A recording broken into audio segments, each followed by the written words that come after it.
Hindistonga O'zbekistondan kelayotganingizda 3 ta qoidani aytib o'taman. Iloji bo'lsa taqinchoqlar juda ham ko'p taqib o'tmang, ayniqsa tillarni. Chunki aeroportga kirishingizda, ya'ni o'zi nelegalni hisoblanadi. Qo'y narsalaringni deb bitta yechintirib tekshirishni boshlashadi va ana o'sha holatda siz tillalarni mana bu apparatga tushish mumkin emas deydi. Yechintirgan holatida yoki tillasiz qolishingiz mumkin yoki $200-300 shtraf bilan, mayli $200-300 shtraf bilan chiqib ketgan taqdiringizda ham tillalaringizni baribir berishmaydi.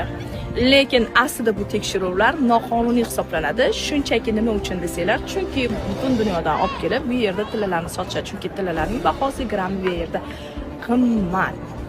Va kelayotganingizda nimalarga tayyor bo'lishingiz kerak? Mamlakatning, ya'ni odamlarning hidlariga tayyor turishingiz kerak. Chunki qandaydir bir yog' surtarkan, eshitishim bo'yicha filla yog'ini, shuni hisobiga odamlardan qandaydir badbo'y hidlar keladi.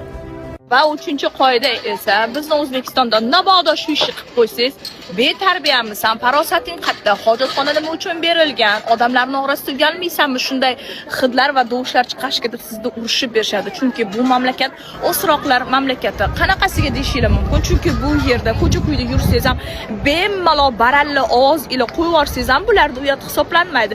Shunchaki sog'lom odam gaz chiqarish kerak, oddiy holat deyshadi. Shuning uchun ko'chalarda toza havoda bemalol gaz chiqarsanglar bo'ladi. Bu videoni o'sroq do'stinglarga jo'natib qo'yinglar. Uyalib Toshkentda o'sroq yurganlar bemalol shu yerga kelib ko'chalarda jar, jurt, bart, burt qilib bemalol yuraverasizlar. Bu yerda uyat hisoblanmaydi. Bu videoni o'sroq do'stingizga va hind do'stingizga jo'natib qo'ying. Qanchalik to'g'ri yoki noto'g'riligini bilish uchun. Faqat pisillatish yo'q. Hidi chiqsa ham odatiy holat.